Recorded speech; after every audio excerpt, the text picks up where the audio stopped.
Welcome to biology classes. We were dealing with the chapter Cell, the Unit of Life, and we have discussed about various organelles. Continuing it, today we have to discuss about another organelle, that is the centrosome. Centrosome is a membraneless organelle, that is, it does not have any membrane. Rather, it is made up of two hollow cylinders, which is made up of tubulin protein. These hollow cylinders are called as centrioles and are arranged perpendicular to each other. They are covered by a material somewhat like cytoplasm, which is called as pericentriolar material. So pericentriolar material and the centrioles, which are arranged perpendicular to each other, together form an organelle which is called as centrosome. Generally speaking, centrosomes are absent in case of plant cells but are present in all animal cells. But there may be a few exceptions, like mammalian erythrocytes, the RBC does not possess centriole. Centrosome is visible under optical microscope. Centrioles appear as minute granules and they are found around the nucleus.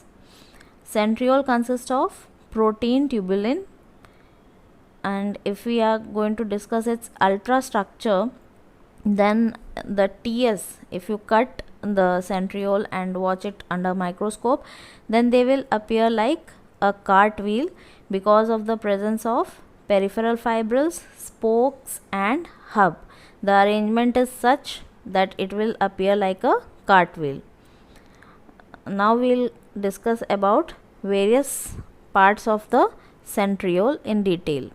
Towards the outside, if we observe, then the centriole has 9 evenly spaced peripheral fibrils which are made up of tubulin protein. Now each of these peripheral fibrils themselves are triplets. So you can imagine 3 pipes closely packed to each other, and they on their turn are attached to another 3, and those 3 are attached to another 3. In this way they form a cartwheel like structure.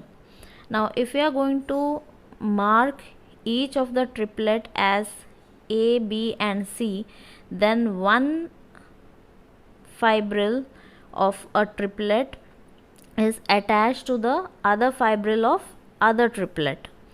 In this way, C of one triplet is attached to A of the other triplet with a linker protein. So in this way, all the triplets are arranged one after the other, forming a circular structure and are attached to each other. The central part of the centriole is made up of a protein and is called as hub. This proteinaceous hub is also attached to the peripheral triplets with the help of another set of protein called as spokes. So there arises 9 radial spokes which attach the hub to the peripheral fibrils. Now this type of arrangement is called as 9+0 arrangement. You will study about other arrangements too.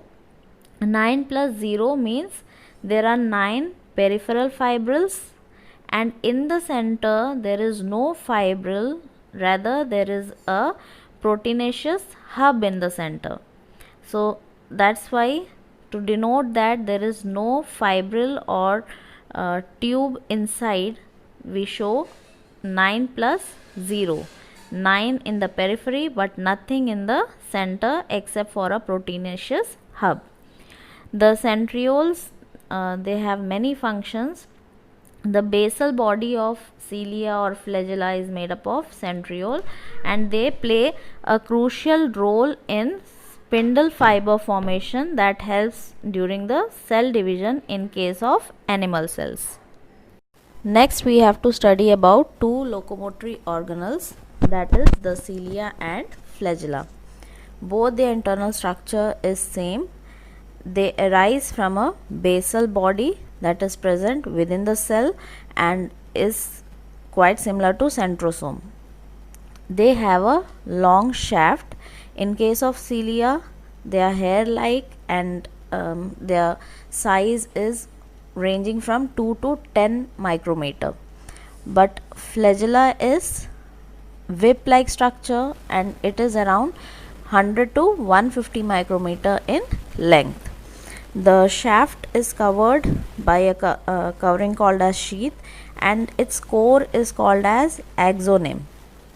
Axoneme has a number of microtubules running parallel to the long axis. It has 9 pair of doublets radially arranged peripheral microtubules and a pair of centrally located microtubules. Such an arrangement of axonemal microtubule is referred to as 9 plus 2 array. The central tubule themselves are connected to each other by a bridge and are enclosed by a central sheath. Now, radial spokes arise from the central sheath. These are 9 in number, and each of the spoke is connected to one of the peripheral doublets. The peripheral doublets themselves are interconnected by linkers. Cilia are small structures which work like oars of a boat that is used for moving the boat. Similarly, cilia is used either to move the entire cell or move the surrounding fluid. Apart from locomotion, cilia also perform the functions of circulation, aeration, feeding, etc. Flagella, they are comparatively longer and only responsible for cellular movement, that is locomotion of the cell. The prokaryotic bacteria, they also possess flagella, but they don't have this 9 plus 2 arrangement that is shown only by the eukaryotic flagella and cilia. The next organelle that we have to study is the largest cell organelle, which is a nucleus. It was discovered or described by Robert Brown as early as 1831, when the microscopy was not that developed. Later, the material of nucleus was stained by basic base dyes and were given the name chromatin by Fleming.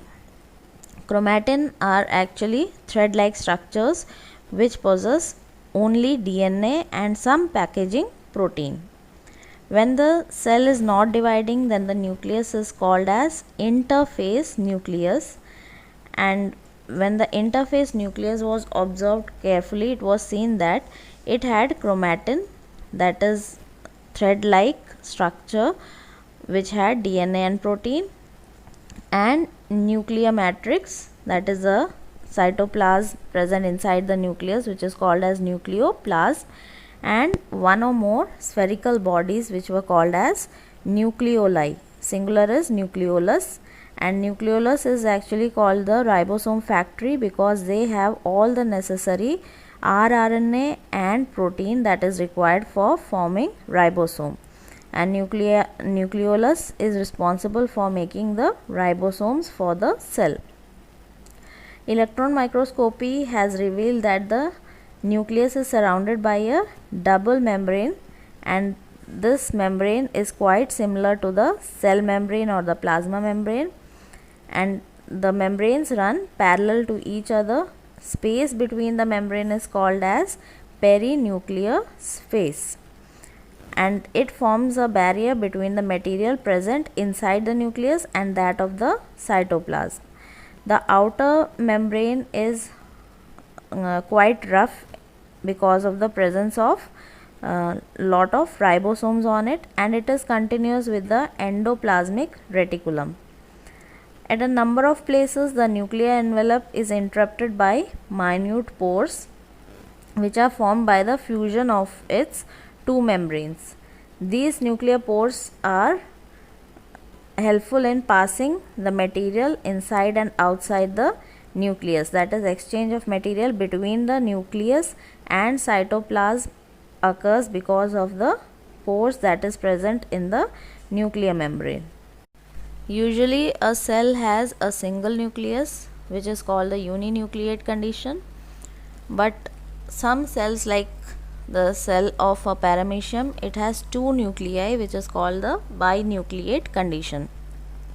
You can even see multinucleate condition as in case of striated muscle, and there may be conditions in which nucleus is totally absent as in case of RBC of human beings.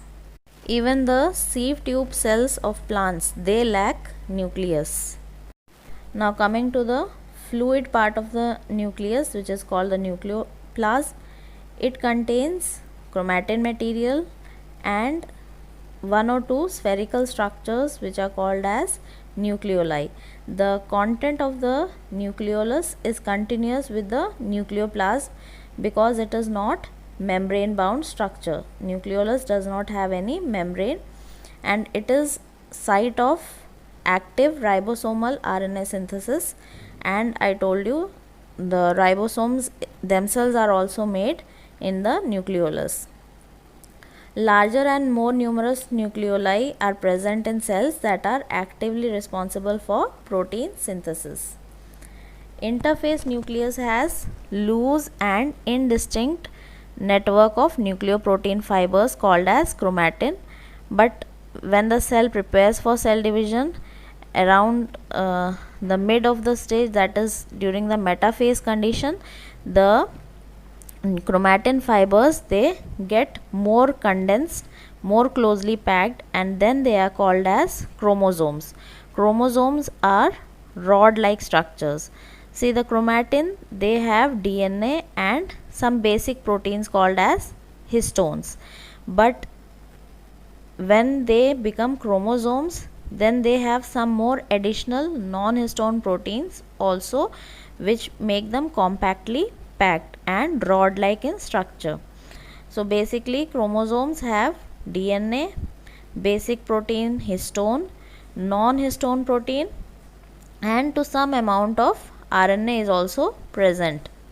A single human cell has approximately 2 meter long thread of DNA, which is packed properly in the form of chromatin or chromosomes and put inside a very small nucleus. Now if we closely look at the structure of a chromosome, that is the rod shaped structure which is highly condensed, then it has a primary constriction or is shrunk at a place little bit, that is called as centromere. Now on the either side of the centromere there are two disc shaped structures which are called as kinetochores. Based on the position of centromere, the chromosome can be of four types. If the centromere is in the center and divides the arms of chromosome into two equal parts, then it is called as metacentric chromosome. When the centromere is slightly away from the middle of the chromosome, resulting in one shorter arm and one longer arm, it is called as submetacentric. In case of acrocentric chromosome, the centromere is situated close to the end, that makes one arm very short and the other quite long. And in case of telocentric chromosome, the centromere is towards the tip at the terminal position, and that's why there is only one arm seen. Sometimes a few chromosomes, they have non-staining secondary constriction at a constant location. This gives the appearance of a small fragment called as satellite.